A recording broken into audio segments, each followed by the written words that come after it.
Dear students, very good morning to all of you. Myself, Dr. Suman Sharma. Today is the last lecture on NMR spectroscopy. Today we will discuss the applications of NMR spectroscopy. There are many applications of NMR spectroscopy in the fields of medical sciences, chemical sciences, biological sciences, etc.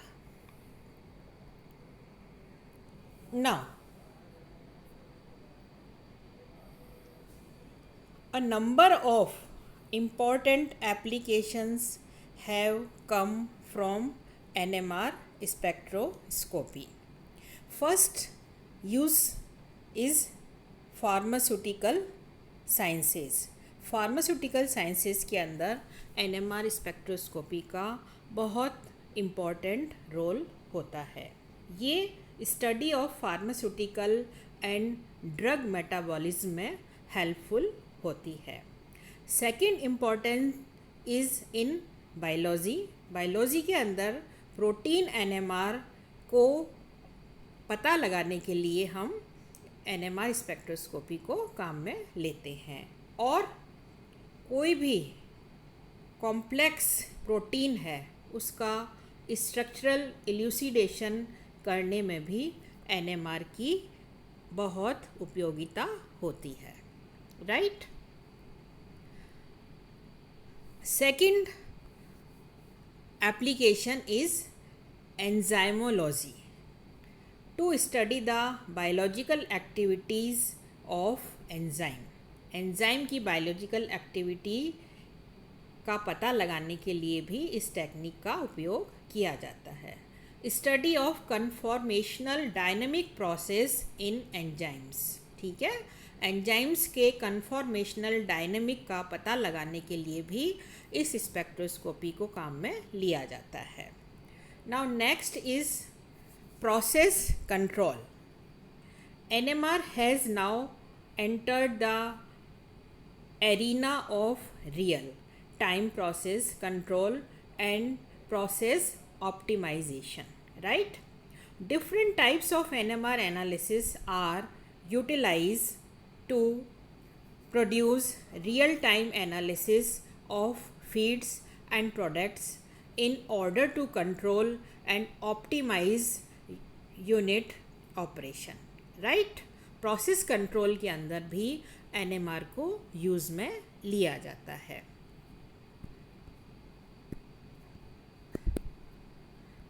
Now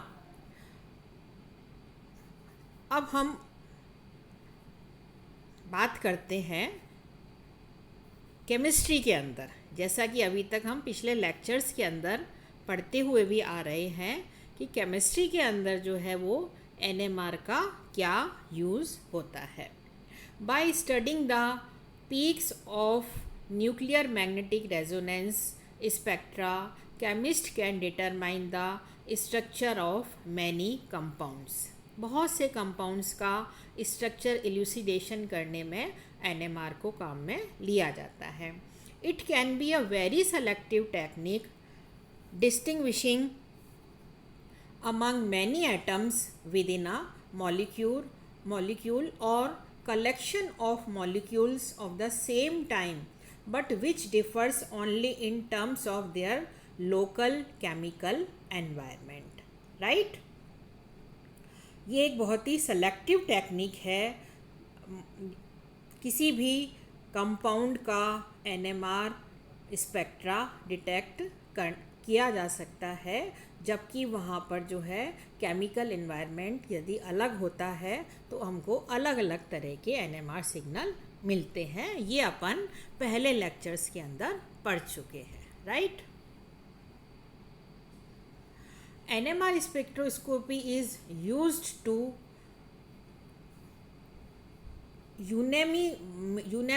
biologically identify known and novel compounds and such as is usually required by scientific journals for identify confirmation of synthesized new compounds. Research के अंदर जब हम कोई भी नया compound बनाते हैं तो उसका आइडेंटिफिकेशन करने के लिए भी एनएमआर स्पेक्ट्रोस्कोपी बहुत यूज़फुल होती है. And the detailed investigation includes identification of structural isomers. Structural isomers का आइडेंटिफिकेशन करने में भी इसका यूज़ होता है. सेकंड है detection of hydrogen bonding. Hydrogen bonding का पता लगाने के लिए भी एनएमआर को हम काम में लेते हैं. Detection of aromaticity. एरोमेटिसिटी का पता भी एनएमआर के द्वारा लगाया जा सकता है. डिटेक्शन ऑफ इलेक्ट्रोनेगेटिव एटम और ग्रुप. यदि कंपाउंड के अंदर कोई भी इलेक्ट्रोनेगेटिव एटम या ग्रुप प्रेजेंट है उसको भी हम एनएमआर से डिटेक्ट कर सकते हैं.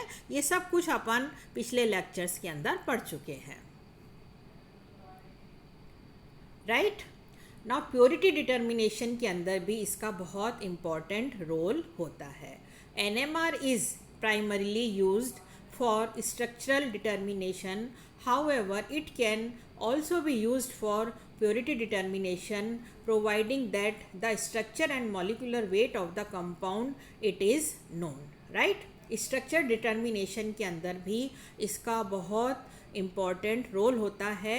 एंड प्यूरिफिकेशन के अंदर भी इसको हम काम में लेते हैं कि कोई जो कंपाउंड है वो कितना प्योर है, इसका भी हम एनएमआर से पता लगा सकते हैं. यदि उसके अंदर कोई इम्प्योरिटी होगी तो उसका अलग से एनएमआर के अंदर हमको सिग्नल मिलेगा, या जिस कंपाउंड का हम एनएमआर ले रहे हैं उसका जो सिग्नल है वो ब्रॉड हो जाएगा, बिखर जाएगा.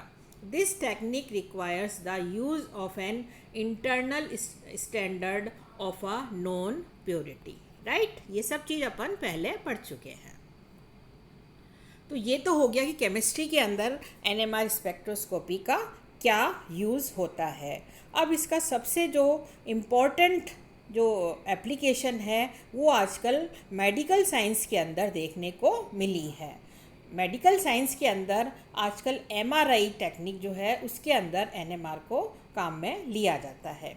MRI is specialist application of multi dimensional Fourier transform NMR. Right. इससे हमको क्या क्या चीज़ पता पड़ती है एमआरआई से.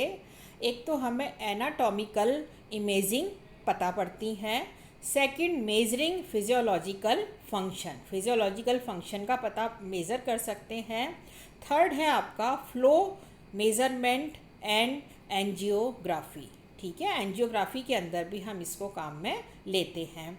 फिर है टिश्यू परफ्यूज़न स्टडीज़. टिश्यू के परफ्यूज़न में भी हम इसको काम में लेते हैं. और ट्यूमर्स का पता लगाने के लिए भी इस वाली टेक्निक को काम में लिया जाता है. राइट. फिर और भी इसके कुछ मेडिकल साइंस के अंदर इसकी और भी कुछ जो है वो इम्पोर्टेंस है. जैसे कि हम यदि ब्रेन की बात करें, यहाँ पर हम distinguishing grey matter and white matter. Brain के अंदर जो ग्रे मैटर और वाइट मैटर है उसका पता लगाने के लिए भी इस टेक्निक को काम में लिया जाता है. Imaging posterior fossae, brain stem, spinal cord, इसको भी पता लगाने के लिए हम इस टेक्निक का यूज़ में लेते हैं. Detect demyelinating lesions, tumour, haemorrhage and infections. यदि कोई ब्रेन के अंदर हेमरेज हो गया है, कोई इन्फेक्शन हो गया है या उसमें ट्यूमर प्रेजेंट है, उसका भी इस टेक्निक से पता लगाया जा सकता है. राइट. अब यदि हम एब्डोमेन की बात करें तो एब्डोमेन के अंदर मेटाबॉलिक लिवर डिजीज़ का पता लगाने में इसको यूज़ में लेते हैं. फिर है focal areas of inflammation in chronic active hepatitis. Right. Abdomen के अंदर जो आपका क्रॉनिक एक्टिव हेपेटाइटिस है उसका पता लगाने के लिए भी ये टेक्निक बहुत यूज़फुल है. राइट. फिर यदि हम किडनी की बात करें, किडनी के अंदर distinguishing renal cortex and medulla to evaluate transplanted kidney. Right. ये आपका जो है किडनी में जो कॉर्टा और मेड्यूला है उसके अंदर यदि कोई इन्फेक्शन हो जाता है तो उसका पता लगाने के लिए भी हम NMR स्पेक्ट्रोस्कोपी काम में लेते हैं। और जब किडनी ट्रांसप्लांट होता है उसके एवेल्यूएशन के अंदर भी ये टेक्निक बहुत यूज़फुल होती है। और यदि पेल्विस की बात करें तो वहाँ पर हम देखते हैं कि differentiate between benign prostatic hyperplasia and prostatic carcinoma, ठीक है, उसका पता लगाने के लिए भी हम NMR स्पेक्ट्रोस्कोपी को काम में लेते हैं। राइट बच्चों, तो ये सारी जो एप्लीकेशंस हैं वो NMR स्पेक्ट्रोस्कोपी की महत्ता को बताती हैं। Right, thank you very much.